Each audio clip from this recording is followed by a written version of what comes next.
3 நாட்களாக பூட்டி கிடந்த வீடு. வீட்டில் இருந்து திடீரென வீசிய துர்நாற்றம். வீட்டின் கதவை உடைத்து உள்ளே சென்ற போலீஸ்.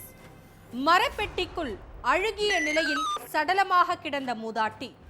19 வயது இளைஞனை கைது செய்து விசாரித்த போலீஸ். மூதாட்டி கொலை செய்யப்பட்டது ஏன்? நடந்தது என்ன?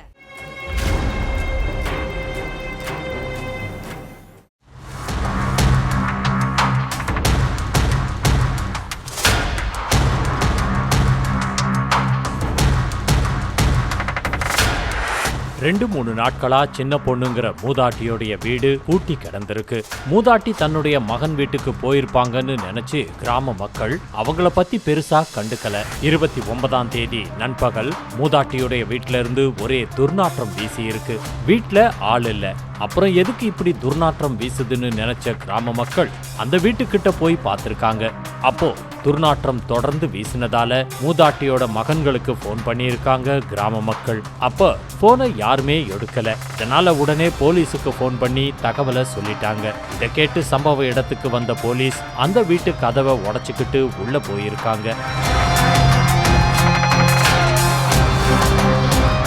வீட்டுல இருந்த மரப்பெட்டிக்குள்ள இருந்து தலையில ரத்த காயங்களோட அழுகி போன நிலையில மூதாட்டி சின்ன பொண்ணு உயிரிழந்து கிடந்திருக்காங்க.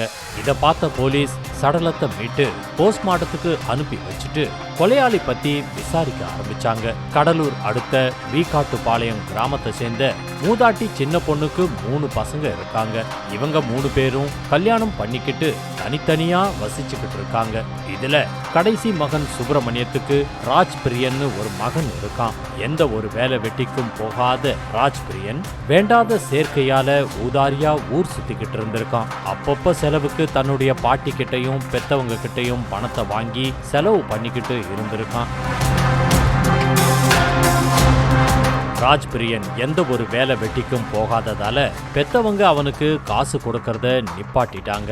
இதனால அடிக்கடி தன்னுடைய பாட்டி வீட்டுக்கு போற ராஜ்பிரியன் செலவுக்கு அவங்க கிட்ட பணத்தை வாங்கியிருக்கான். அது மட்டும் இல்லாம மூதாட்டி கிட்ட இருந்து நகைகளையும் வாங்கி அடமானம் வச்சு ஃப்ரெண்ட்ஸுங்களோட சேர்ந்து ஊதாரியா செலவு பண்ணிக்கிட்டும் இருந்திருக்கான். பேரன் பணத்தை கேட்கும் போதெல்லாம் மூதாட்டி எந்த ஒரு மறுப்பும் தெரிவிக்காம கொடுத்திருக்காங்க. ஆனா பாட்டி கிட்ட இருந்து பணத்தையும் நகைகளையும் வாங்குற பேரன் அதை திருப்பி கொடுக்கறதே இல்லை. இதனால கோபமான பாட்டி தான் கொடுத்த பணம் நகை எல்லாத்தையும் திருப்பி கேட்டிருக்காங்க. இதனால பாட்டிக்கும் பேரனுக்கும் நடுவுல பிரச்சனை ஏற்பட்டிருக்கு.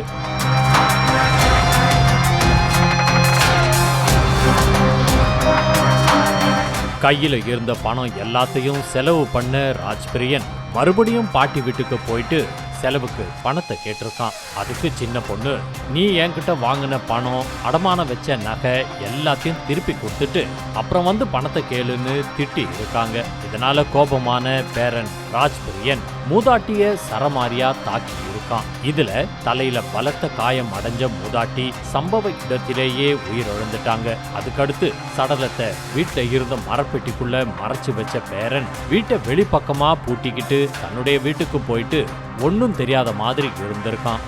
இதை கேட்டு மோப்பநாய் உதவியோட சம்பவ இடத்துக்கு வந்த போலீஸ் விசாரணையில இறங்கினாங்க.